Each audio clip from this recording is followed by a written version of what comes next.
Picture this: a towering structure of weathered stone rising against the horizon, its surface etched with symbols so cryptic they've resisted interpretation for hundreds of years. These aren't just random markings, they're deliberate puzzles crafted by medieval builders to conceal secrets, challenge intruders, or perhaps even protect something priceless. Across Europe, from the misty highlands of Scotland to the sun-baked hills of Italy, these riddles in stone stand as silent witnesses to a time when architecture was more than just function, it was a language. And today, we're going to learn how to read it. What if I told you that some of history's most brilliant minds, cryptographers, historians, even spies, have stood exactly where you're imagining right now, staring up at these same carvings, utterly stumped? These towers weren't just fortresses or landmarks, they were tests. Some riddles were meant to guard treasure, others to conceal heretical knowledge, and a few might have been nothing more than the playful boasts of master masons showing off their craft. But one thing's certain, each one tells a story. The question is, can we piece it together? This isn't just a tour of ancient ruins. It's an invitation to step into the shoes of those who came before us, to see the world through their eyes, to grapple with the same challenges that left even the sharpest medieval scholars baffled. By the time we're done, you won't just know the answers to 24 of history's most perplexing stone riddles. You'll understand why they were created in the first place and what they reveal about the people who built them.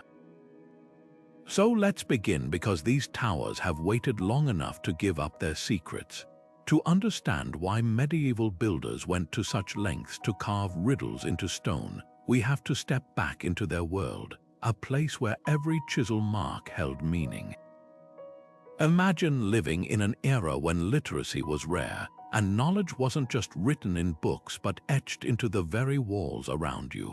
These towers weren't just built to impress, they were designed to communicate, to challenge, and sometimes even to deceive. Take the stonemasons of the great cathedrals, for example. Many belonged to guilds that guarded their techniques like state secrets. A riddle carved above a doorway might have been their way of testing apprentices, a final exam in stone. Solve it and you proved your worth. Fail and the mystery remained locked in plain sight. But there's another layer here. Some scholars believe these symbols doubled as protective charms. In a time when people put great stock in the power of symbols, a cryptic inscription could be as much a deterrent to invaders as a moat or a portcullis. Then there's the spiritual dimension. Early Christian monks, especially those in isolated communities, often used riddles to encode theological ideas. A twisting serpent carved into a tower might represent temptation, while a labyrinth could symbolize the soul's journey to salvation. These weren't just decorations, they were sermons in stone, meant to provoke thought and contemplation. As the practice spread beyond monasteries, secular builders adapted the tradition. Castle walls bore riddles meant to intimidate, messages that said, "The minds behind these stones are as formidable as the stones themselves." What's fascinating is how these riddles evolved with the times. In the early Middle Ages, they tended to be stark and symbolic, rooted in religious imagery. But by the late medieval period, they'd grown more playful, even esoteric. A tower in northern Italy, for instance, features a riddle that's part chess problem, part love poem, a reminder that the people of the past were just as fond of wit and wordplay as we are today. So the next time you see an old tower covered in strange carvings, don't just glance and move on. Pause, look closer, because those marks might be more than decoration. They could be a message, a challenge, or even a 500-year-old joke waiting for someone to finally get the punchline. High above the crashing waves of Normandy, the whispering arch of Mont Saint-Michel holds a secret that only the wind knows. Carved into its weathered stone is a Latin inscription so perfectly positioned that when the sea breeze rushes through the archway, the letters seem to hum, almost as if the stones themselves are whispering. Visitors have reported hearing fragments of the words, though no two accounts agree on what's actually being said. Some swear it's a hymn to Saint Michael, the archangel who gave the island its name. Others insist it's a sailor's warning, a coded message about hidden coves or treacherous tides. The text, when carefully translated, reads more like a riddle than a straightforward message. The sea gives, the sea takes, yet time outlasts them both. At first glance, it might seem like a simple meditation on the eternal struggle between land and water, but medieval minds rarely did anything without layers of meaning. Why place these words where they'd only be audible under specific conditions? Was it meant to be a divine revelation, heard only by those patient enough to wait for the right wind?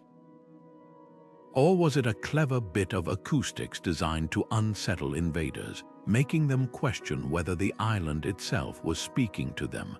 The arch's placement offers another clue. It faces the bay where the tides can rise with terrifying speed, a phenomenon the monks of Mont Saint Michel knew all too well. The whispering effect would have been most pronounced during storms when the wind howled through the narrow passage. Imagine standing there in the year 1300, hearing what sounded like the stones themselves reciting a prophecy as the waves swallowed the causeway behind you. It's no wonder some believed the arch was a living thing, a sentinel with secrets to share. What makes this riddle truly fascinating is how it reflects the medieval worldview. To modern eyes, architecture and nature are separate realms, but to the builders of Mont Saint Michel, they were part of the same conversation, a dialogue between human ingenuity and the forces of creation. The Whispering Arch wasn't just decoration. It was a bridge between worlds, a place where the wind became a messenger and stone could speak. As we turn our attention to the next tower, keep this in mind. The riddles only grow more intricate from here. Each one is a key, not just to the past, but to the minds of those who shaped it. And sometimes the most enduring mysteries aren't about what's hidden, but about why they wanted us to keep looking. Deep in the sun-scorched hills of southern Italy, Castel del Monte rises like a geometric puzzle carved in golden stone. At first glance, its eight-sided symmetry seems perfectly balanced, but climb its famous staircase and reality begins to twist. Each step varies just slightly in height, a deliberate imperfection that turns the ascent into a disorienting journey. Visitors often report feeling unbalanced, as if the tower itself is gently pulling them off center. But here's the true mystery. Etched along the walls, barely noticeable unless you're looking for them, are a series of numbers that form a sequence matching an ancient lunar calendar. Why would a fortress need an astronomical code?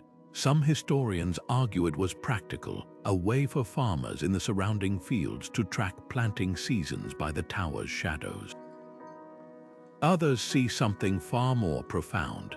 The octagonal shape mirrors medieval concepts of cosmic harmony, where the number 8 symbolized resurrection and renewal. The uneven steps might represent life's imperfections, while the spiral ascent mirrors the soul's journey toward divine perfection. It's as if the entire staircase is a meditation in stone, a physical manifestation of the medieval belief that mathematics wasn't just a tool, it was the language of the universe. Then there's the strangest detail of all. The staircase doesn't just disorient, it recalibrates perception. Stand at the top, and the landscape below seems to shift, as if the castle is a lens altering how you see the world. Was this intentional? The tower's architect, Emperor Frederick II, was famously obsessed with blending science and mysticism. His court brought together Arab mathematicians, Jewish astronomers, and Christian scholars, all debating the hidden patterns of creation. Could this staircase have been their collaborative masterpiece, a place where geometry became philosophy, and climbing it meant ascending into a new way of thinking?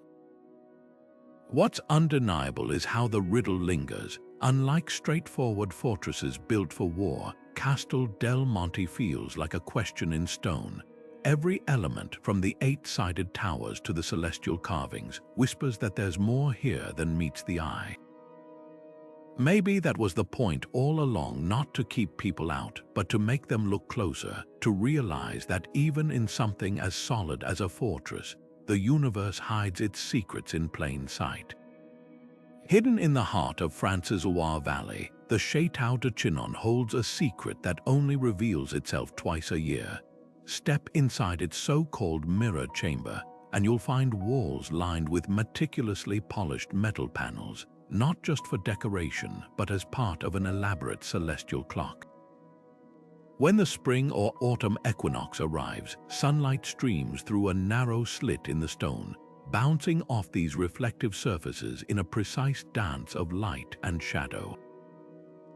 The effect is breathtaking. For just a few minutes, the beams align to illuminate faint inscriptions carved into the far wall, spelling out words that vanish as quickly as they appear. What makes this riddle so remarkable isn't just the spectacle, it's the sheer ingenuity behind it. Medieval builders had no lasers, no digital projectors, yet they engineered this room to function like an analog computer. The inscriptions, when visible, form a cryptic Latin phrase, lux veritas ducit, a light leads to truth. But was this a philosophical statement, a secret signal, or something more practical? Some historians point to Chinon's role as a Templar stronghold, suggesting the chamber might have been used to coordinate with distant allies. A flash of light at the right moment could have been a signal visible for miles, a way to communicate without couriers or written messages that might be intercepted. Then there's the astronomical precision involved. The equinoxes, the 2 days each year when day and night are of equal length, held deep symbolic meaning in medieval thought. They represented balance, divine order, and the intersection of earthly and heavenly realms.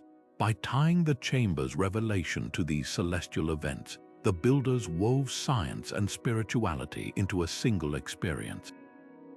Imagine standing there in the year 1300, watching sunlight you'd tracked for months finally unlock a message meant only for those who understood the rhythms of the sky. But here's the twist: the inscriptions aren't just on one wall. They're scattered throughout the chamber, visible only when light hits them from exact angles. This suggests the room wasn't just a messaging system, it was a test. To decode the full meaning, you'd need to piece together fragments over multiple equinoxes, proving your patience and dedication. In an era when knowledge was power, this might have been how the castle's guardians identified kindred minds, those willing to wait, to observe, to see what others missed. As the light fades and the chamber returns to shadows, one question lingers: why go to such lengths? The answer might lie in the medieval love of layered meaning. A message hidden in light could be many things at once: a spiritual lesson, a practical tool, and a dazzling display of mastery over nature's laws. And perhaps that's the real riddle, not just what the inscriptions say, but why someone chose to make them disappear. In the heart of Tuscany, where rolling vineyards meet sky-piercing towers, one structure in San Gimignano holds a mystery that has lingered for centuries: a bell that refuses to ring. Unlike its counterparts, which once filled the air with harmonious peals, this particular bell hangs silent, its bronze surface covered in intricate musical notations that seem to taunt anyone who gazes upon them. At first glance, the markings appear to be a simple medieval melody, but play the notes in order, and the tune transforms into something far stranger: a musical cipher that seems to whisper a riddle about the very nature of silence. Local lore claims the bell was cursed by a scorned musician who denied the chance to perform his masterpiece, vowed that no sound would ever escape it until someone unraveled its hidden message. The irony is palpable, a musical instrument that can only communicate through the absence of sound. But this wasn't just a spiteful act, it was a deliberate paradox, a reflection of the medieval fascination with the tension between noise and quiet, presence and absence. In an era when bells marked time, called communities to prayer, and warned of danger, a silent bell would have been more than just odd. It would have felt like a gap in the fabric of daily life. What makes this riddle particularly intriguing is how it plays with expectation. The musical notation isn't just a code to crack, it's a commentary on the power of what goes unsaid. Some scholars believe the melody, when decoded, points to a specific biblical passage about listening rather than speaking. Others argue it's a mathematical puzzle, with the intervals between notes corresponding to hidden numbers. Then there's the most poetic interpretation that the bell's silence is the answer itself, a reminder that some truths are too profound for sound. The tower's builders seem to have understood something profound about human nature. We're drawn to mysteries, especially those that defy our senses. A bell that doesn't ring is an affront to logic, an object that demands we question its very purpose. And perhaps that was the point, to create something so puzzling that it would endure through the ages, not as a functional tool, but as a conversation piece carved in bronze. As we move from this silent sentinel to our next tower, remember this: sometimes the most powerful messages aren't the ones we hear, but the ones that make us stop and listen to the emptiness instead. And in that quiet, who knows what secrets might finally make themselves known? High on the battlements of Rothenburg ob der Tauber, the stones themselves seem to lean forward, whispering secrets to those who know where to stand. From any other angle, the tower appears ordinary, just another medieval fortress of rough-hewn rock. But take 3 steps to the left at dawn, when the rising sun casts long shadows across the masonry, and suddenly the wall transforms. The careful arrangement of stones resolves into a gallery of faces, each frozen in mid-speech, their mouths forming words carved in Old High German. True bricht when Ehr fällt, one declares loyalty breaks when honor falls. Another counters, Das Recht ist stärker als die Macht, justice is stronger than power. This isn't random artistry, it's a conversation in stone, a debate about morality etched into the very fabric of the tower. The precision is staggering. Each face aligns with specific mortar lines, their expressions shifting as the light changes throughout the day. By noon, the visages grow stern. By twilight, they almost seem to frown. Some scholars argue these were reminders for the town council, who met in the tower's shadow, a silent jury of stone faces judging their decisions. Others point to the phrase's legal undertones, suggesting they encoded actual courtroom precedents. One particularly weathered inscription mirrors the exact wording of a 12th century verdict against a corrupt bailiff, as if the wall itself were citing case law. What's most striking is the collaboration this riddle reveals. The faces aren't just expertly carved, their words scan like poetry, with alliteration and meter that suggest a scribe worked alongside the masons. Imagine the scene: a poet tracing verses in the dirt, a stonemason nodding as he chiseled each syllable into place, both men aware they were creating something far more enduring than parchment or proclamation. In an age when few could read, this tower made philosophy tangible. A lord might ignore a sermon, but how could he dismiss a face in the wall that seemed to watch him daily, its stone lips murmuring warnings? Yet there's a darker layer here. Rothenburg was a free imperial city, fiercely independent but riddled with political intrigue.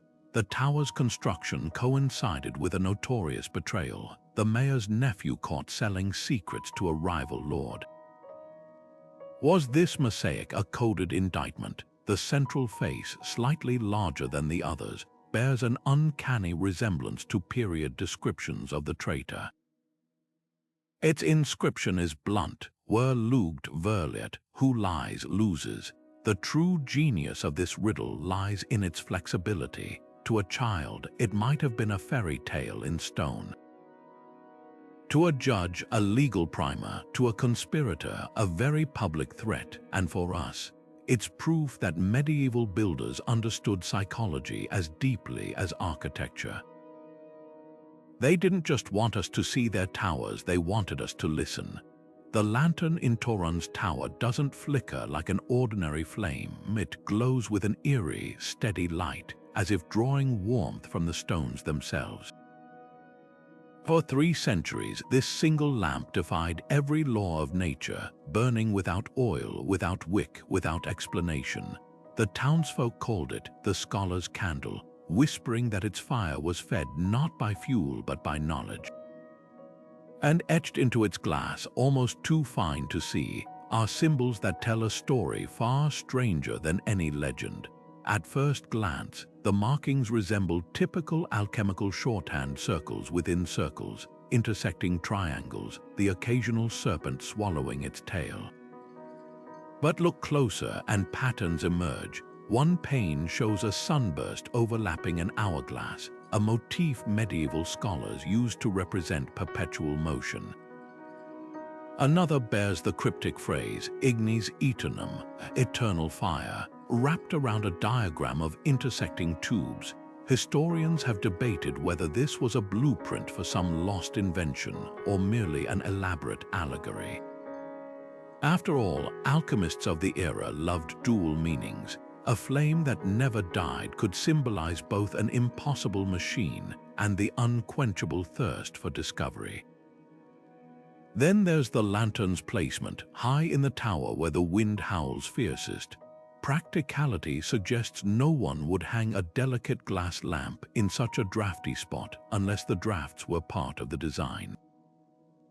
Some engineers speculate the structure acted like a giant chimney, funneling air currents to keep a small, efficient flame alive.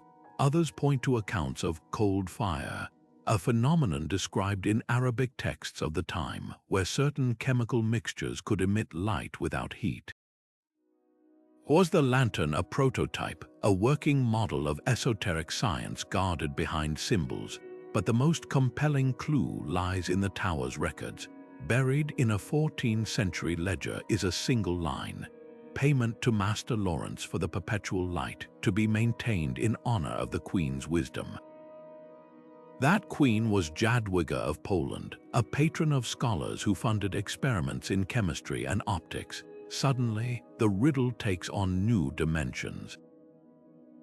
Perhaps the lantern wasn't meant to be a mystery at all, but a tribute, a beacon celebrating the enduring light of learning, disguised as a marvel to spark curiosity in those who saw it. Yet, even if we unravel the symbols, one question lingers. Why let the illusion persist for centuries? Maybe because some truths are more powerful when half revealed. A lantern that never burns out is more than a trick. It's an invitation to wonder, to question, to keep searching long after the flame itself has faded into history. As we turn toward our next riddle, remember this: the line between science and magic was once as thin as the glass of a lantern. And sometimes the greatest discoveries begin with a light that refuses to go out. Perched high above Prague's bustling old town square, where tourists crowd around the famous astronomical clock with its dancing apostles and golden zodiac, there's another timepiece that goes almost unnoticed, a silent sentinel with no hands, no ticking, just a face carved with symbols so obscure they've resisted interpretation for 600 years. At first glance, it might seem like a broken relic, but look closer, and you'll realize this clock isn't meant to tell time as we understand it. Instead of numbers, its face is divided into 12 segments, each bearing an enigmatic emblem: a crowned serpent, a bleeding key, a tower engulfed in flames. Local legends whisper that this isn't a clock that counts hours, it counts down. What could it be tracking? One theory points to the medieval obsession with apocalyptic prophecies. The symbols align eerily well with a 14th century manuscript known as the Visions of Sedlec, in which a Bohemian monk described 12 signs that would herald the end of the world.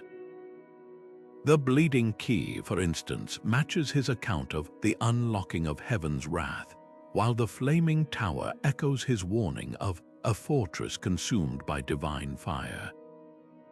Was this clock designed as a warning, a way to mark the progression toward some celestial deadline, or was it a more personal countdown, perhaps tied to the lifespan of a king or the fate of a dynasty? The craftsmanship deepens the mystery. Unlike the ornate astronomical clock below, this one is stark, almost severe in its simplicity. Its symbols aren't merely painted, they're carved deep into the stone, as if the maker wanted them to endure beyond the clock's mechanism. That's the twist. There's no evidence it ever had moving parts.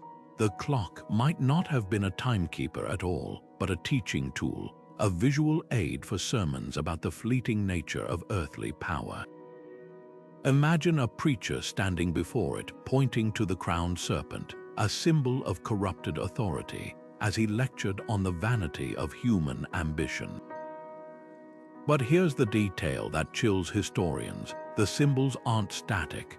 Over centuries, subtle shifts in sunlight have revealed faint lines connecting them, tracing a path that spirals inward toward the clock's center.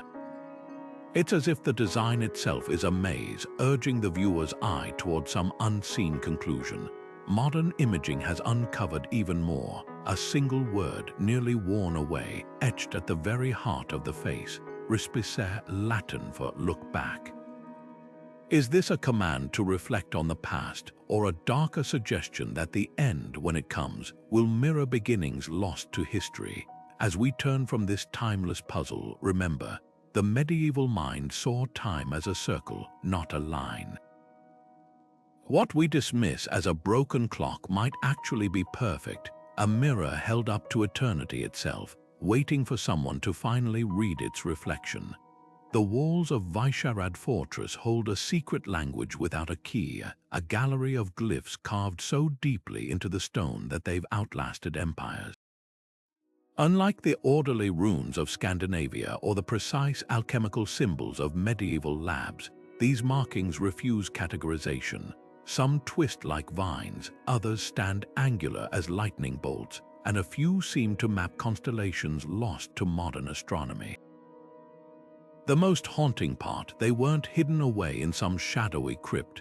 They're etched boldly along the tower's main staircase, as if daring every visitor to try and fail to read them. What makes these glyphs so perplexing isn't just their form, but their context. Vicharad was a seat of kings, a place where scholars and diplomats gathered. If this was a cipher, why choose symbols so obscure that even the educated elite couldn't crack them? One theory suggests they weren't meant for human eyes at all. The glyphs align with celestial events. Certain symbols glow under the midsummer sunset, while others catch the moon's glow during equinoxes. Could this have been an attempt to communicate with the divine, or even record astronomical phenomena too complex for the Latin script of the time? Then there's the artistic angle. The carvings vary in depth and style, hinting at multiple hands working across generations. Some glyphs are crude, others painstakingly precise. This wasn't a single artisan's work. It was a collaborative project spanning decades, perhaps even centuries. Imagine a tradition where each new mason added their own mark, not to obscure meaning, but to build upon it a visual dialogue in stone. The result, a puzzle where every solution only reveals more questions. Modern technology has only deepened the mystery. Spectral imaging revealed layers of pigment, long faded traces of azure and gold, suggesting the glyphs were once vividly colored. One faded section near the tower's base shows what might be a date, the year 1347, a time when Prague was ravaged by plague. Were these carvings a desperate plea for salvation, or a record of catastrophe meant to warn future generations. The most poignant interpretation comes from the glyphs themselves. One recurring cluster resembles a tree with roots reaching into a chalice, a symbol medieval mystics associated with lost knowledge. If that's true, then the tower isn't just a riddle. It's a monument to all the wisdom that slips through the cracks of history, a reminder that some stories are written in languages we'll never fully understand. As we turn our gaze upward to the next riddle, remember this: sometimes the greatest mysteries aren't about what's hidden, but about what's been staring us in the face all along, waiting for the right light to reveal its meaning. Climbing the narrow spiral stairs of Ghent's Belfry, you'd expect to find the usual medieval fare: dusty archives, rusted bells, maybe a few faded coats of arms. But step into the uppermost chamber and the ceiling stops you cold. Above you stretches a night sky turned inside-out, constellations painted with pinpoint accuracy, yet arranged in a pattern no human standing on Earth could have witnessed.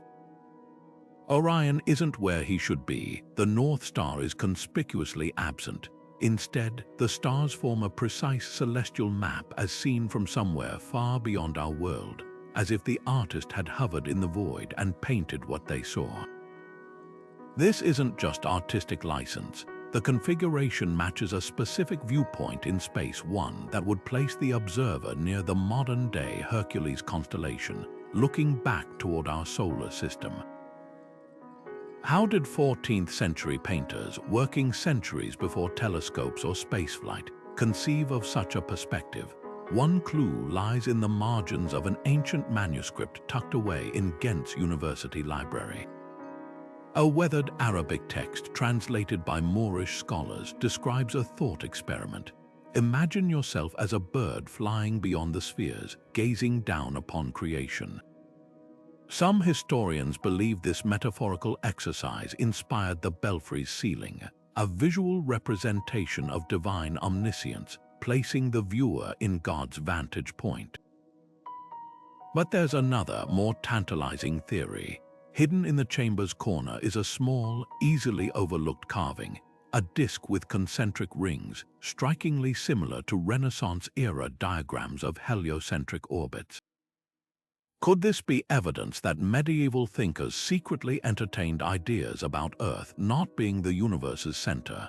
The timing is provocative. The paintings date to the 1380s, nearly 150 years before Copernicus would challenge geocentric dogma. Perhaps the Belfry's artists were part of a quiet intellectual rebellion, embedding forbidden knowledge where only the keenest eyes would notice. Then there's the craftsmanship itself. The stars aren't just painted, they're layered with crushed quartz, giving them an uncanny glow in candlelight. Some constellations connect via faint silver lines, not the familiar stick figures of traditional astrology, but arcs and angles that correspond to actual stellar distances. This level of precision suggests access to astronomical data far beyond what was publicly available at the time. Were the painters working from lost Greek or Arab star charts? Or is there truth to local legends of a traveling scholar who carried a book that mapped the heavens as angels saw them? What makes this riddle endure isn't just the how, but the why. In an era when most people never traveled more than 20 miles from home, someone went to extraordinary lengths to depict a view no living person could experience. Maybe that was the point, to remind us that truth isn't limited by what our eyes can see. The Belfry's ceiling isn't just a map of stars. It's an invitation to look beyond the obvious, to consider that those who came before us might have glimpsed further than we ever suspected. And so the challenge lingers 600 years later. Do we dismiss this as an artistic fluke, or acknowledge it as proof that medieval minds could soar far beyond the earthbound assumptions of their time? The answer, much like the stars above Ghent, depends entirely on where you stand. In the heart of Siena's Piazza del Campo, where tourists marvel at the Torre del Mangia's soaring height, few notice the small, unassuming door at its base, a door that defies every law of mechanics. Carved with symbols of the zodiac and phases of the moon, it looks like just another medieval ornament, but locals know better. Try pushing it open on an ordinary afternoon, and it won't budge, not even with the combined strength of a dozen men. Yet return at midnight on the summer solstice, when the square lies empty and the stars align just so, and legend says the door swings inward as if guided by invisible hands. What makes this riddle so compelling isn't just the mystery of the door's mechanism, it's the message carved above the threshold. In elegant Latin script, it reads, "Tempus omnia revelat," time reveals all. Below it, a series of interlocking gears and celestial bodies form a puzzle. Align them correctly, a task requiring knowledge of both astronomy and medieval engineering, and the true purpose of the door becomes clear.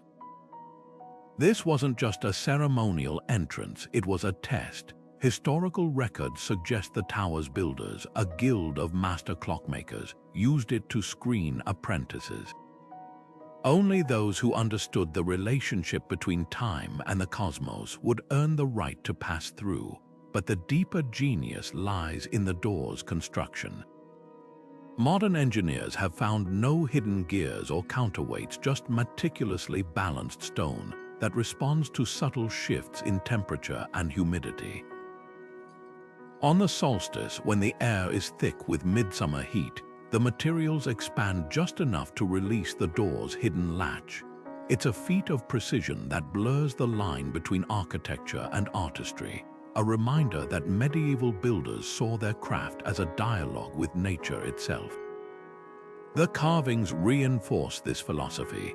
One panel shows a figure kneeling before an hourglass, while another depicts a crow clutching a key in its beak, symbols medieval scholars associated with patience and opportunity.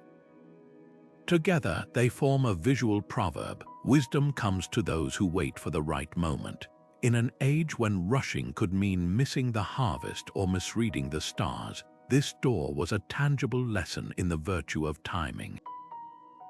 As we move from this temporal enigma to our next tower, consider this: sometimes the greatest secrets aren't locked away at all. They're right in front of us, waiting for the perfect alignment of knowledge, curiosity, and above all, time. The walls of Carcassonne's ancient towers hold a secret written in light and shadow scratches so faint they vanish under the midday sun, yet spring to life when the low-angled rays of dawn or dusk stretch across the stone. At first glance, these marks seem like nothing more than the natural wear of centuries, but stand in the right place at the right hour, and the chaos resolves into rows of carefully carved letters, numerals, and symbols running like a whisper along the fortress's inner curtain wall. Some are Latin, others Old Occitan, and a few defy translation entirely, a cryptic patchwork of languages that mirrors Carcassonne's turbulent history as a crossroads of cultures. What makes these inscriptions truly remarkable is their impermanence. Unlike most medieval carvings designed to endure, these were meant to be seen only fleetingly, hidden in plain sight until the precise conditions aligned. One recurring phrase, visible for just 20 minutes at summer solstice sunrise, reads, "Qui legit defendat," who reads defends. Was this a rallying cry for future guardians of the city, or a message from long-dead defenders to those who would come after them? The positioning offers clues. The words appear near arrow slits and murder holes, tactical weak points where attackers might breach. Perhaps they were mnemonics, reminding sentinels of forgotten strategies, a way to pass down hard-won wisdom without committing it to parchment that could be stolen or burned. Then there's the darker thread woven through the fragments. Near the Port Narbonnaise, a cluster of symbols forms what scholars believe is a tally, not of days or supplies, but of lives lost during the Albigensian Crusade. Crosses alternate with crescent moons, possibly marking Christian and Muslim casualties side by side. Most chilling is a single word that appears beneath them: Suvians, remember. In an era when victors wrote the histories, these ghostly scratches may have been a subversive act of remembrance, a way to ensure the fallen weren't erased by time or tyranny. The real genius lies in the medium itself. By embedding messages in ephemeral light, the carvers guaranteed their words would only reach those who took the time to look deeply. A passing army might sack the city, but unless they lingered at the perfect moment, the tower's secrets would remain untouched. It's as if the stones were saying, knowledge belongs to those who earn it. Now, as we turn our attention from these vanishing words, prepare for a riddle that speaks not to the eyes but to the ears, a tower where the stones themselves seem to sing. The walls of Avila don't just stand guard, they sing. Run your fingers along the ancient stones of Spain's most famous fortified city, and you'll notice something extraordinary. Each tower emits a distinct musical note when struck. Not by accident, but by design, the masons who built these ramparts in the 11th century embedded a secret in their craftsmanship, a scale of tones spanning an entire octave, hidden in plain sight. Local lore claims that striking the stones in the correct sequence, like playing some colossal xylophone, will unlock a chamber sealed for nearly 1,000 years. But here's the catch: the melody isn't just any tune. It's a hymn, one that medieval choirs sang to celebrate unity in the face of division. What makes this riddle so brilliant is how it transforms architecture into music. The notes correspond to Cantimos Todos Juntos, a hymn composed when Avila was a fractured city, torn between rival factions. The lyrics speak of strength through harmony, a message literally set in stone. To solve the puzzle, you wouldn't just need a good ear, you'd need to understand the cultural heartbeat of the era. This wasn't a test of individual cleverness, but of collective memory. Imagine a group of townsfolk gathered at dusk, tapping the walls in unison, their hammers ringing out a melody that reminded them who they were when they stood together. The science behind the phenomenon is just as fascinating. Each tower was constructed with stones of varying densities, carefully selected to produce specific pitches when struck. The westernmost tower, for instance, resonates at a deep F, while the eastern gate sings a clear high C. Modern acousticians have confirmed the precision. These weren't happy accidents. They were the work of builders who understood resonance as intimately as they understood mortar. Some historians believe the technique came from Moorish craftsmen who'd long used sonic principles in their architecture. Others point to even older traditions, whispering that the Celts who once occupied these hills left behind knowledge of speaking stones. But the real magic lies in the hymn's hidden verse, one that doesn't appear in any surviving manuscript. Carved near the base of the cathedral tower, in letters so small they escape casual notice, are the words Una voce, una fortis, one voice, one strength. It's a clue wrapped in a proverb. The final note needed to complete the melody isn't in the walls at all. It's the human voice rising to meet the stones in harmony. As we move from these singing towers to our next enigma, consider this. Some riddles aren't meant to be solved alone. They're invitations to listen, not just with our ears, but with the echoes of those who came before us, their messages vibrating through time like a song half remembered. High atop the rugged slopes of Mount Titono, the Tower of San Marino holds a mosaic that plays tricks on the eyes and the mind. Approach from the west at golden hour, and the tiles burst into a scene of clashing armies, swords flashing, banners torn by the wind. But circle just 20 paces to the north, and the same stones soften into farmers reaping wheat, their faces peaceful under a painted sky. This isn't just artistry, it's alchemy of perception, a visual paradox that's baffled visitors since the 1300s. The inscription carved beneath cuts to the heart of the riddle, qui est veritas, which is the truth. This duality wasn't mere decoration. Medieval San Marino was a tiny republic surrounded by powerful rivals, a place where survival depended on seeing the world from multiple angles. The mosaic's shifting scenes mirror a philosophy debated in the tower's shadow, whether reality lies in what we observe or what we believe.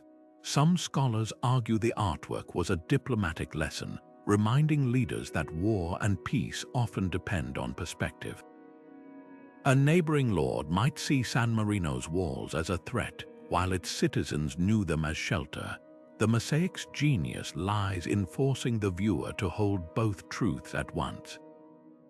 Yet there's a deeper layer here. The tiles themselves hold the secret. Under magnification, each one reveals microscopic grooves, tiny ridges that catch light differently depending on the sun's angle. This wasn't achieved by chance. It required an understanding of optics centuries ahead of its time. The craftsmen likely borrowed techniques from Venetian glassmakers who'd perfected the art of manipulating light. But where Venice used such tricks for spectacle, San Marino's mosaic served as a civic mirror, asking every passerby to question their assumptions. The riddle endures because it refuses easy answers. Is the truth the battle or the harvest? The answer might lie in the inscription's placement. It isn't carved below either scene, but between them where the tiles blur into abstraction. Perhaps the real message is that truth isn't fixed, it shifts like sunlight on stone, revealing itself only to those willing to move beyond a single viewpoint. As the shadows lengthen and the mosaic scenes dissolve into twilight, we turn toward a tower where riddles don't just play with light, they dance in flames. In the heart of Tallinn's old town, where cobbled streets twist like ancient riddles, the Keek in Kirk Tower stands watch, its name a playful jest about peering into neighbors' kitchens. But when storm clouds gather over the Baltic, this fortress reveals a far darker sense of humor. Lightning cracks across the sky, and suddenly, the tower's weathered stones come alive with letters that seem to sear themselves into existence, glowing white-hot for seconds before fading like embers. The inscriptions vary, sometimes a single word, memento, other times a full phrase, potestas fugit, power flees. Locals have long claimed the tower doesn't just weather storms, it speaks through them. What makes this phenomenon so unsettling isn't just the apparent randomness of the messages, but their eerie relevance.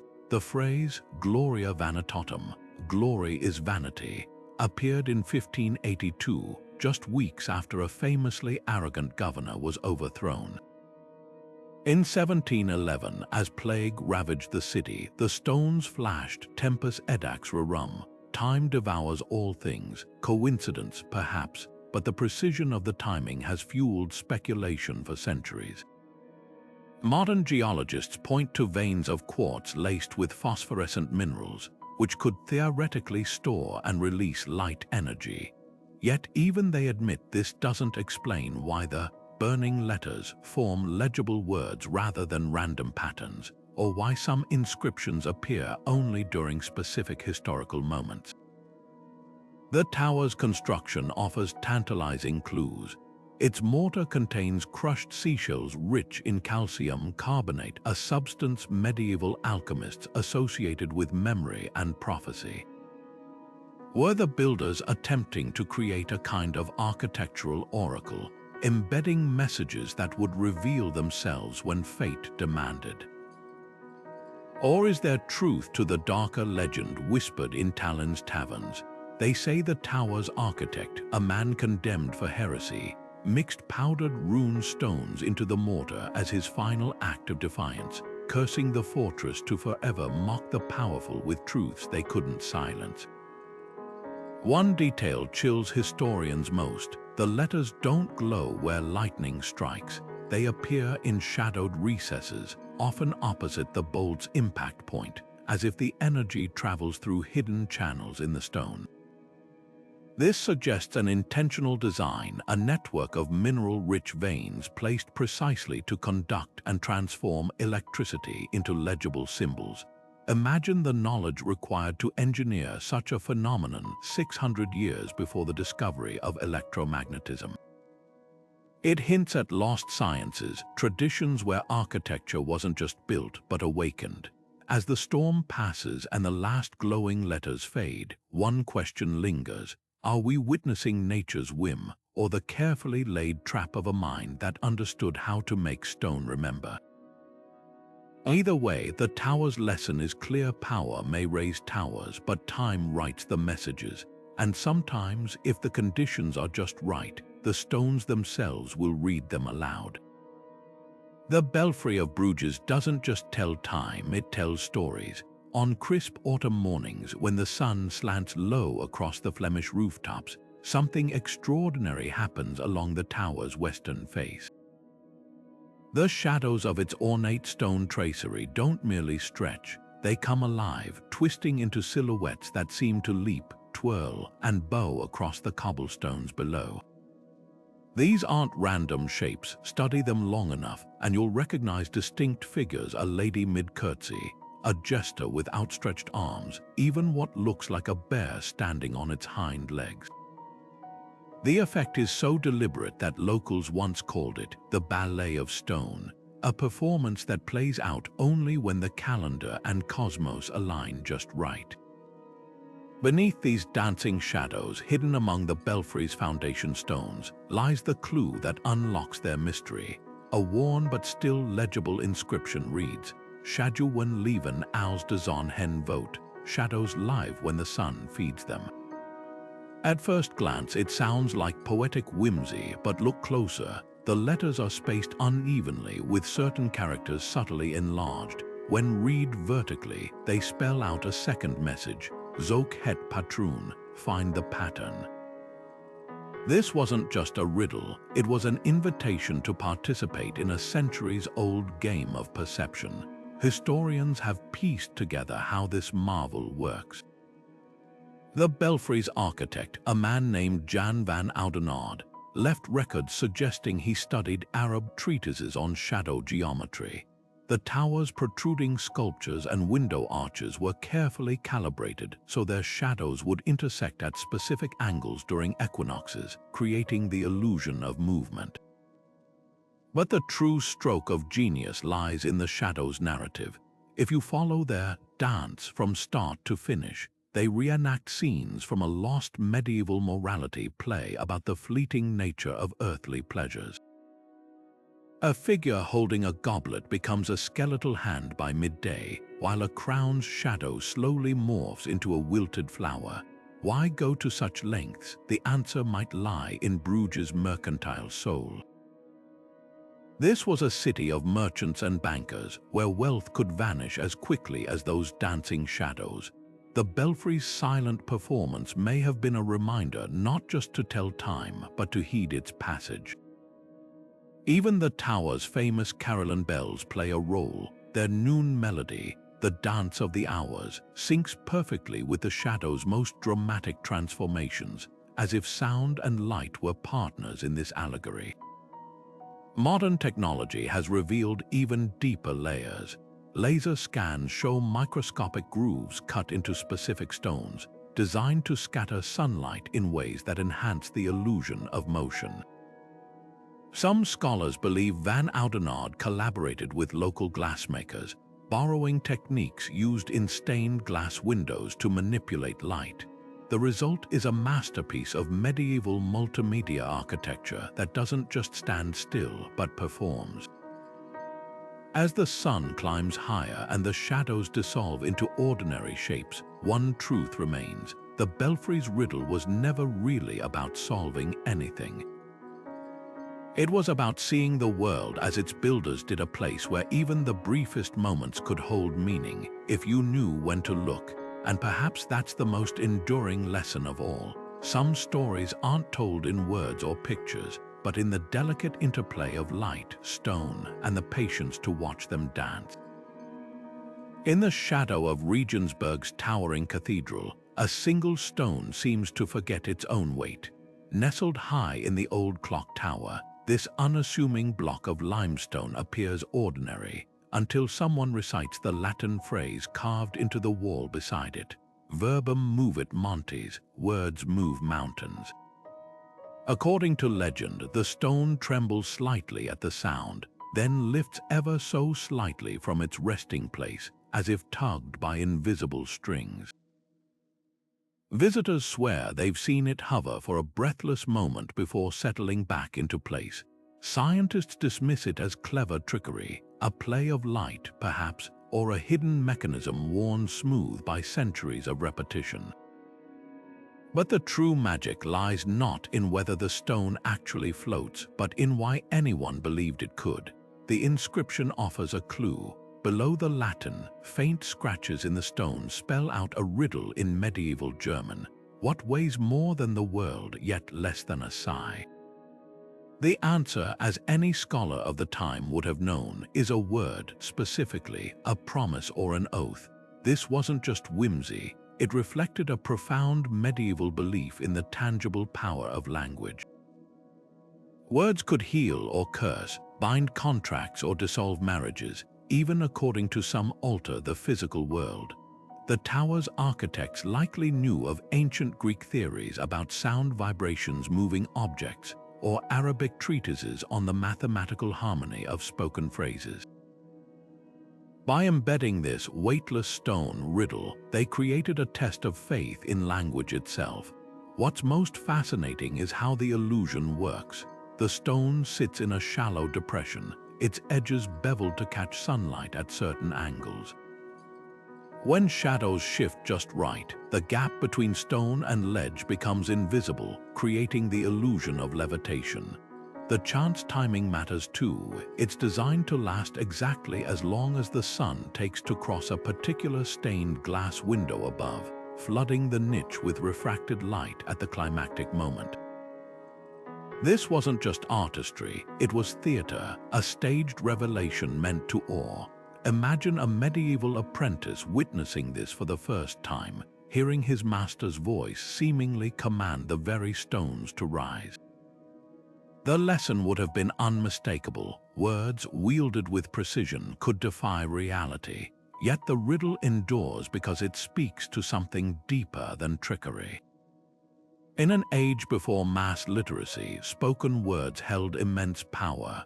Oaths sealed alliances, incantations warded off plague, and whispered secrets could topple kings. The weightless stone wasn't just a puzzle, it was a monument to the medieval conviction that language wasn't just a tool, but a force as real as gravity. Now prepare to engage more than just your eyes and ears, because our next riddle is one you can taste. Hidden in the towers of Bologna, there's a secret that's been hiding in plain sight for centuries, baked into the very walls. But this time, the clues aren't carved in stone, they're kneaded into bread. The vaulted ceiling of Colmar's tower isn't just a marvel of medieval engineering, it's a feast for the senses. High above, hundreds of hexagonal cells stretch like a stone honeycomb, each one cradling a different dried herb, rosemary, thyme, sage, and dozens more, their fragrances mingling in the cool air. But this isn't merely decoration. Carved into the base of the central pillar is a riddle that transforms the entire vault into a puzzle. Gustate et invinietis, taste and you shall find. The message is clear, the answers aren't just above you, they're on the tip of your tongue. This edible enigma reflects a profound medieval belief that nature was a book waiting to be read and flavor was its alphabet. Monks and scholars of the era saw herbs as more than seasonings. They were symbols, each with its own meaning. Rosemary stood for remembrance, mint for hospitality, and bitter wormwood was the herb of absolution. By arranging them in this honeycomb pattern, the tower's creators designed a living lexicon, one where decoding the message required literally savoring the knowledge. Imagine a novice standing beneath that vault, plucking a sprig of lavender, its floral sweetness revealing a clue about devotion. while the sharp tang of juniper next to it whispered of protection. Together, the flavors would form sentences, a sensory poem etched in scent and taste. The vault's design holds another layer of ingenuity.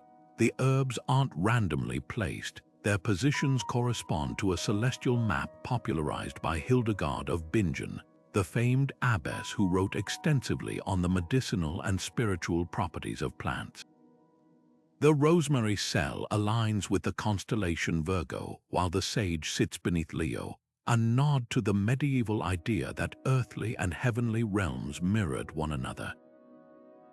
To solve the riddle fully, you'd need to understand both botany and astronomy, a reminder that knowledge in the Middle Ages was rarely compartmentalized.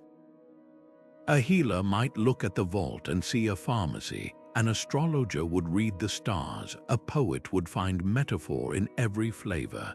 Modern scientists have uncovered yet another twist. The herbs were preserved using a technique borrowed from winemakers, the same families who dominated Colmar's trade routes.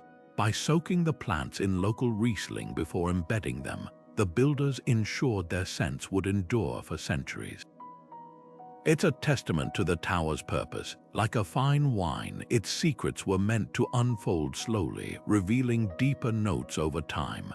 But here's the most tantalizing question. Why disguise wisdom as something so fleeting as taste? The answer might lie in the vault's final message, hidden where the honeycomb converges. A single golden cell holds not an herb but a beak crafted from amber, its wings forever mid-flight. In medieval symbolism, the bee represented the soul's journey, gathering knowledge as pollen. The riddle, then, isn't just about solving a puzzle. It's about how we carry its lessons forward, letting them dissolve on our tongues like honey, sweetening not just the mind but the memory. As we turn from this banquet of flavors, prepare for a riddle that speaks not to taste or touch, but to something far more elusive, a tower where the very air holds the answer.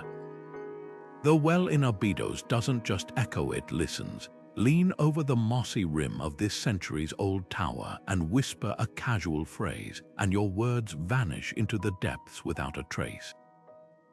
But speak one of the 12 lines carved into the well's stone collar, and suddenly the darkness answers back, repeating your words with uncanny clarity before fading into silence. Locals call it the well that remembers, and for good reason. This isn't just an acoustic quirk. It's a carefully engineered puzzle, one that turns water and stone into a conversational partner. The riddle begins with the carvings themselves. Each line is a fragment of a larger poem in medieval Portuguese, a lyrical description of the surrounding landscape. Where the olive bends to kiss the stream might seem like pastoral whimsy until you realize it's also a clue. The well's echo only activates when the phrases are spoken in a specific order, creating a chain of call and response that eventually reveals a final, unmarked verse. Follow the voice to where the earth drinks deepest. Tradition claims this points to a hidden spring in the nearby valley, its waters rumored to never run dry. What makes this riddle extraordinary is how it engages the body as much as the mind. Solving it isn't just about deciphering words, it's about leaning close enough for your breath to stir the well's damp air, pitching your voice to resonate with the chamber's natural frequencies. Medieval builders understood something modern architects often forget. Spaces can be designed to respond to human presence. The well's cylindrical shaft narrows at precise intervals, creating acoustic nodes that amplify certain syllables while swallowing others. It's as if the stones themselves were trained to recognize poetry. The spring's location, guarded by this watery cipher, adds another layer of meaning. In a region where droughts could devastate communities, knowledge of a reliable water source was power. By encoding its location in a riddle, the tower's creators ensured only those who respected the land's rhythms, who took time to listen as well as speak, could claim its bounty. The well became a living archive, its echoes a test of patience and perception. Today, scientists have mapped the well's acoustics, but its magic endures. Stand there at dusk, reciting lines worn smooth by generations of lips, and you'll feel the past vibrate in your bones. The echoing well doesn't just hide a spring, it guards a truth medieval builders knew intimately. Some secrets aren't meant to be uncovered by force, but uncovered by conversation, one whispered verse at a time. At first glance, the tower in Montepulciano seems to wear its vines like a careless cloak, a tangle of green against sun-warmed stone. But come closer when autumn's first chill touches the air, and the chaos resolves into something extraordinary. The leaves don't just cling to the tower, they trace words across its surface, their tendrils forming letters as deliberate as any scribe's pen strokes.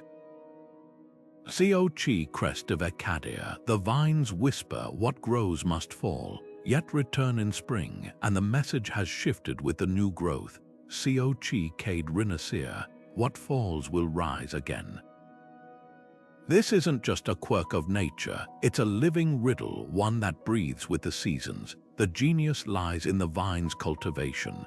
Medieval gardeners trained these particular grape varieties, a now rare strain called vite parlante, or speaking vines, to follow channels carved into the stone. Tiny grooves, invisible from the ground, guide each tendril along predetermined paths. The result, a living manuscript that rewrites itself annually, its pages unfurling in leaves rather than parchment. Some scholars believe the tower's caretakers used it to teach agricultural rhythms, the changing phrases mirroring lessons about planting and harvest. Others argue it was a spiritual allegory, with the vine cycle embodying resurrection and renewal. What's most striking is how the riddle embraces impermanence. Unlike stone carvings or stained glass, this message isn't meant to last. The autumn winds will eventually strip the leaves bare, just as winter's frost will seemingly erase all traces of the puzzle, until the vines stir again, green ink blooming once more on the tower's weathered parchment. It's a masterclass in medieval symbolism where even decay holds meaning. The builders didn't just accept nature's transience, they wove it into the tower's very purpose, turning mortality into a meditation. Modern botanists have uncovered another layer of ingenuity. The vine's leaves change color in sequence, beginning at the base and moving upward, so the message seems to climb the tower as the season progresses. This mimics the medieval ladder of ascent, a visual metaphor for spiritual growth. By summer's peak, when the vines reach the topmost stones, the full phrase completes itself. La salita y grave la recompensa, the climb is the reward. Standing beneath this living tower, you realize the riddle isn't just in the words, it's in the way they make you watch time itself unfold. The vines don't simply tell you about cycles, they pull you into their rhythm, asking you to return, to observe, to witness how endings seed new beginnings. And perhaps that's the deepest lesson of all. Some truths can't be carved in stone because they're meant to be felt in the turning of the leaves and the patience between seasons. The library of Sibiu's tower doesn't just guard books, it guards a conversation. Step inside, and you'll find every volume fastened with iron chains, a common practice in medieval libraries to prevent theft. But here's the twist: one chain hangs empty, its clasp open like an invitation. Above it, carved into the oak doorframe, a riddle warns, "The key to my chains lies in the chains themselves." At first glance, it seems paradoxical. How can books locked in place hold the secret to their own liberation? The answer lies in the very system meant to restrain them. Each chain bears a unique pattern of links, some twisted, others flat, a few adorned with tiny engravings of animals or celestial symbols. These aren't random designs, they're clues. To find the missing book, you must trace a path through the library, following a sequence hidden in the chain's configurations. One might start with the wolf-linked chain on a herbal compendium, leading to the star-marked clasp on an astronomy text, and so on, like a literary treasure hunt. The final link in this metallic puzzle points to a single, unchained book, a modest volume bound in faded red leather, its title long worn away. What's inside isn't a map or a spell, but something far more revealing, a blank page. Or so it seems. Hold it to the light, and faint indentations appear, left by a scribe's quill pressing words now invisible to the naked eye. Rubbing charcoal across the surface reveals the true message, a recipe for ink made from oak gall and iron salts, the very ingredients used in the library's most precious manuscripts. This, the riddle implies, is the real treasure, not just knowledge but the means to preserve it. The brilliance of Sibiu's library lies in its layers. On one level, it's a game, a test of observation and logic, but deeper down, it's a meditation on how knowledge circulates. The chains symbolize control, yet the solution requires understanding their patterns, a metaphor for how even the most guarded wisdom can be unlocked by those who study its structure. The blank page, meanwhile, speaks to the heart of medieval scholarship. True mastery isn't about hoarding information, but about learning to create it anew. Local law claims the unchained book changes location periodically, its identity shifting with the seasons. Whether that's fact or fancy hardly matters. The real magic is in the pursuit, the way this tower turns reading into an act of discovery, reminding us that every locked door might just be a question waiting to be asked the right way.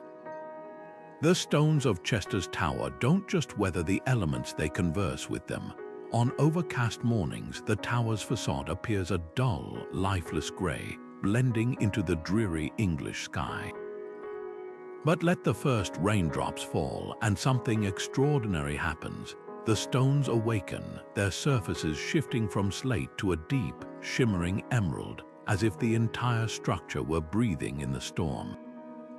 Wait long enough, and the transformation continues. Streaks of russet and gold emerge under a parting sun, while frost traces silver-blue veins across the masonry in winter. This isn't mere weathering. It's a performance, one that reveals its grand finale only under the rarest conditions, when fog rolls in just as the sun dips below the horizon, painting the tower in fleeting violet hues. Only then does the full riddle unveil itself, spelled out in chromatic poetry. As above, so below, as without, so within. What makes this puzzle so ingenious is how it mirrors medieval philosophy. The builders didn't just observe nature's moods, they encoded its lessons into the tower's very skin. The color-changing stones were crafted from a rare sandstone laced with mineral deposits, iron oxide for the russet tones, copper for the verdant shifts, and tiny flecks of mica that catch the light like captive stars. But the true mastery lies in the arrangement. Each stone was quarried from a different stratum of the same bedrock, ensuring their reactions to temperature and moisture would vary slightly. Together, they form a living mosaic, one that responds to the environment with uncanny precision. A modern geologist might call it a primitive weather gauge. To medieval eyes, it was a divine dialogue, proof that the earth itself could speak if you knew how to listen. The riddle's solution hinges on this interplay between stability and change. The full message only appears during transitions, when rain gives way to sun or day surrenders to twilight.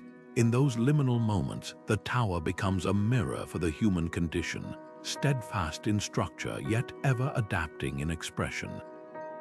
Local records hint that monks used it to teach novices about resilience, pointing to the stone's transformations as evidence that even the mightiest fortress must bend to survive.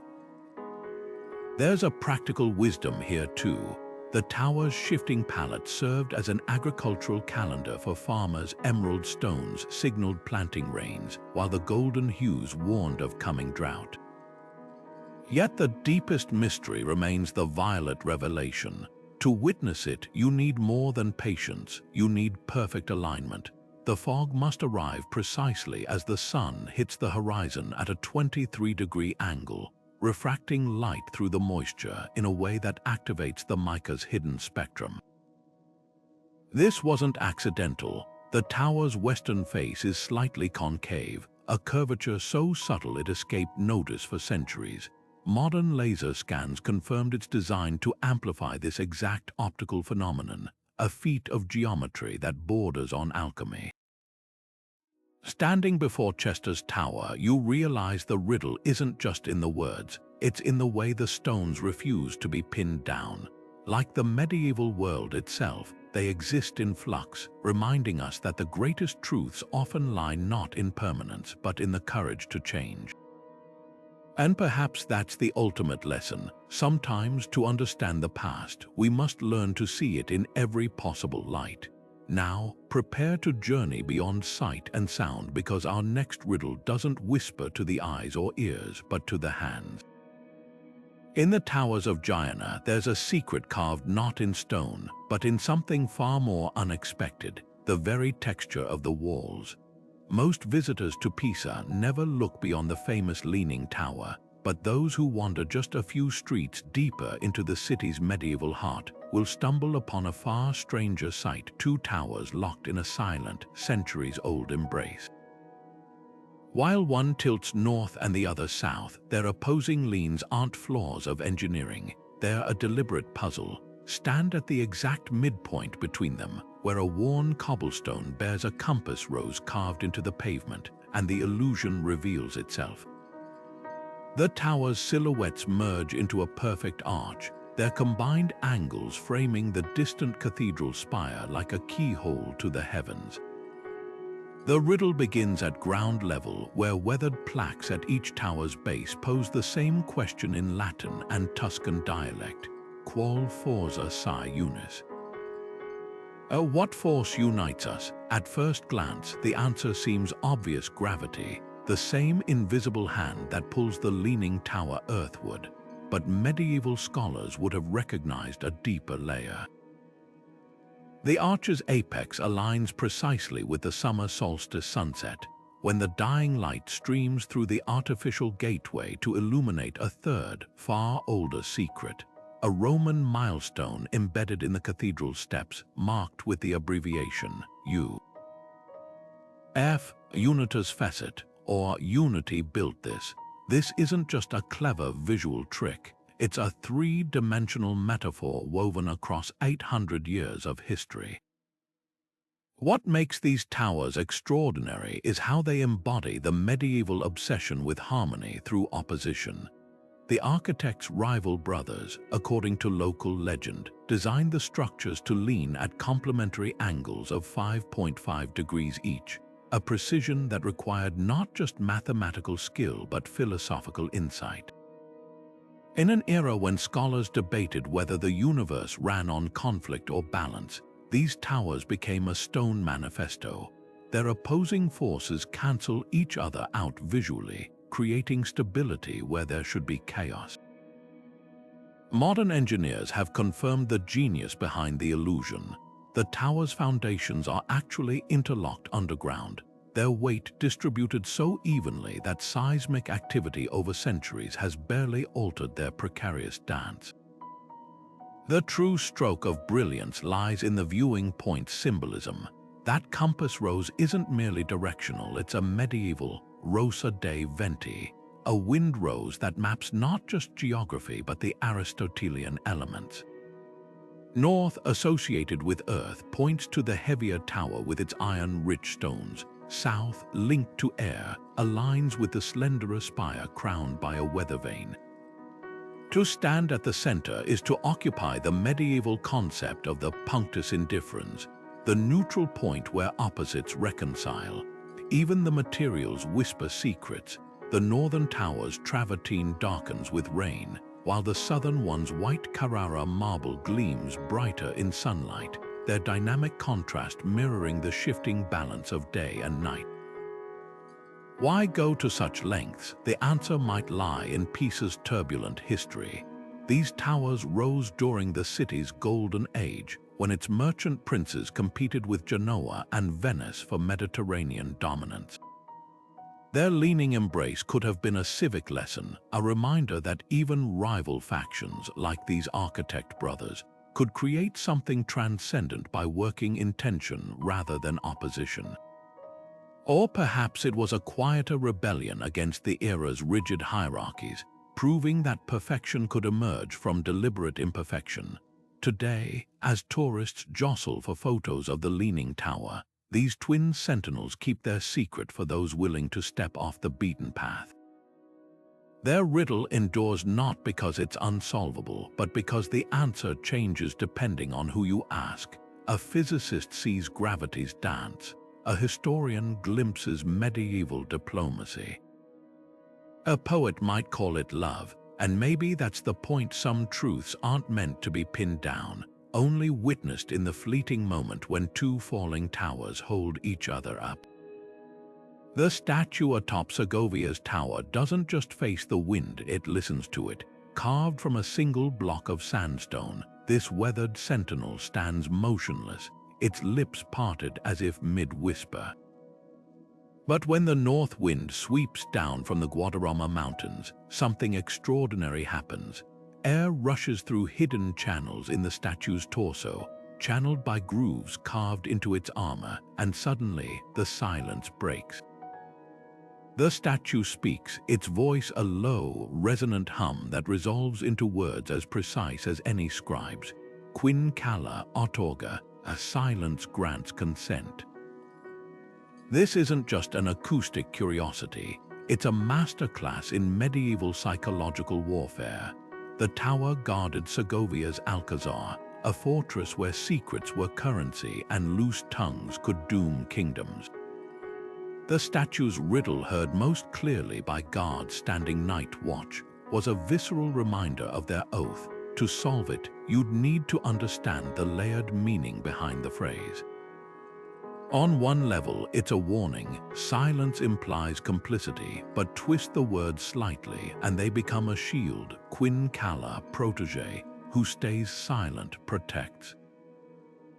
The wind, unpredictable as gossip, delivers both interpretations at once, leaving the listener to wrestle with the duality. The engineering behind this vocal illusion reveals even deeper cunning.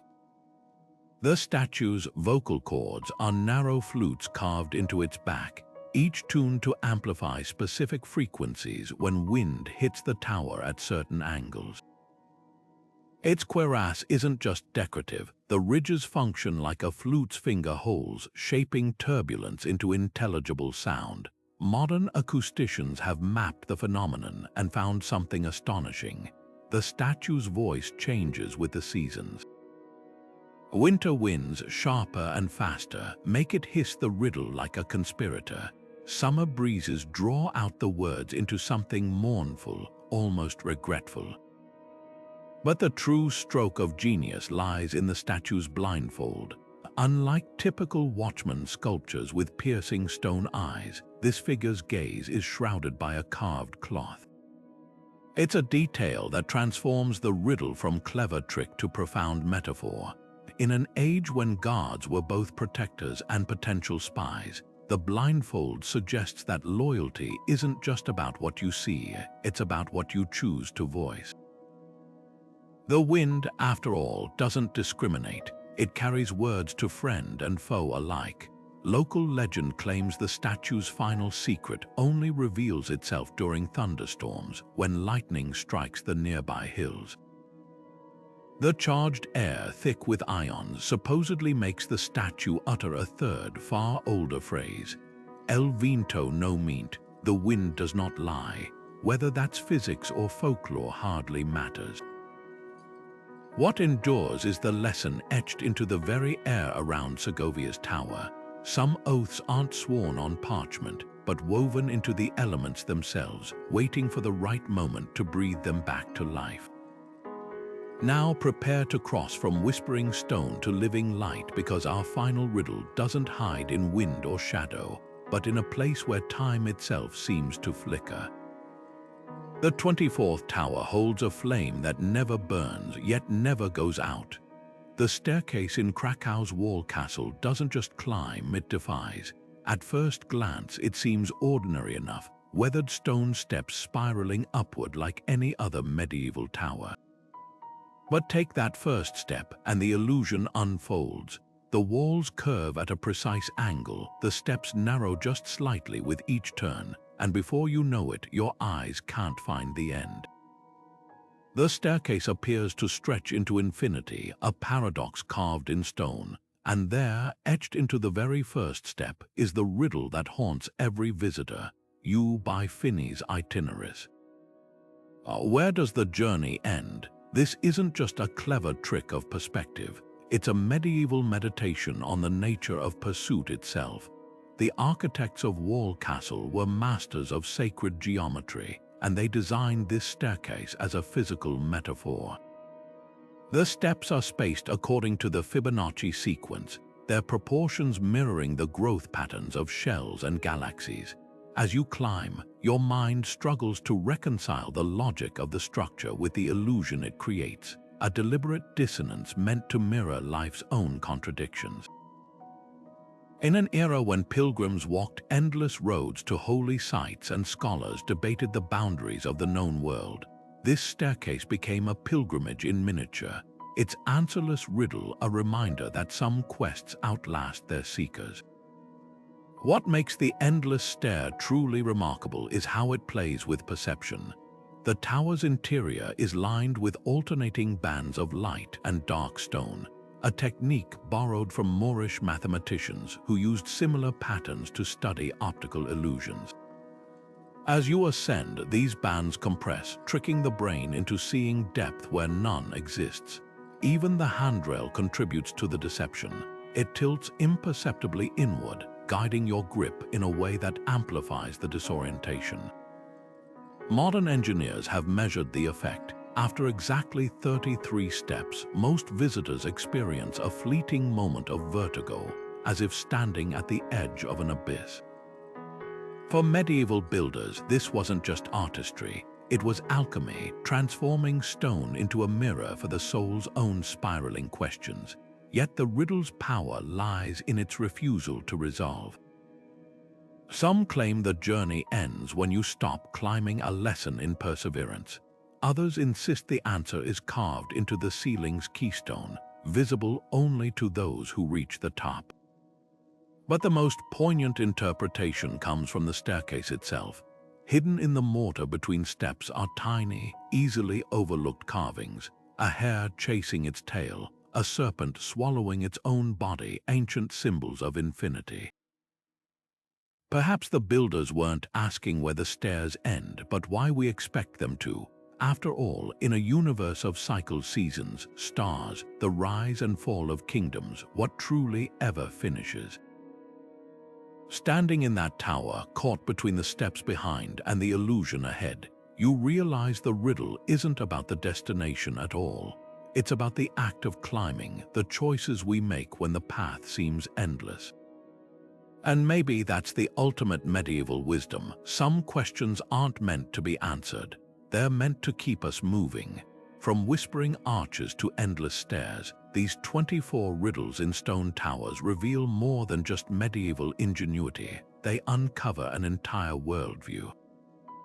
The builders of these towers didn't just construct walls. They woven philosophy into mortar, science into symmetry, and poetry into the very air between stones. Each enigma was a mirror held up to the human condition, asking questions that still resonate today. How do we balance power and humility? What does it mean to leave a mark that outlasts us? And when does secrecy become not just protection, but art? Consider the sheer audacity behind these puzzles. In an age before mass literacy, before calculators or satellites, architects and masons encoded celestial patterns into staircases, turned herb gardens into libraries, and made shadows dance to silent hymns. They didn't just want to impress or intimidate, they wanted to engage. A tower that sings when struck isn't just a feat of engineering. It's an invitation to participate in a conversation across centuries. The well that echoes only certain phrases, that's not acoustics, it's a lesson in listening, a reminder that some truths only reveal themselves to those who speak the right words at the right moment. What's truly humbling is realizing how much we've yet to decode. For every riddle we've cracked, like the solstice-aligned doors or the vine-carved prophecies, there are dozens more whispering just beyond our understanding. The glyphs at Vicharad, the burning letters of Tallinn, the weightless stone of Regensburg, these aren't just unsolved puzzles.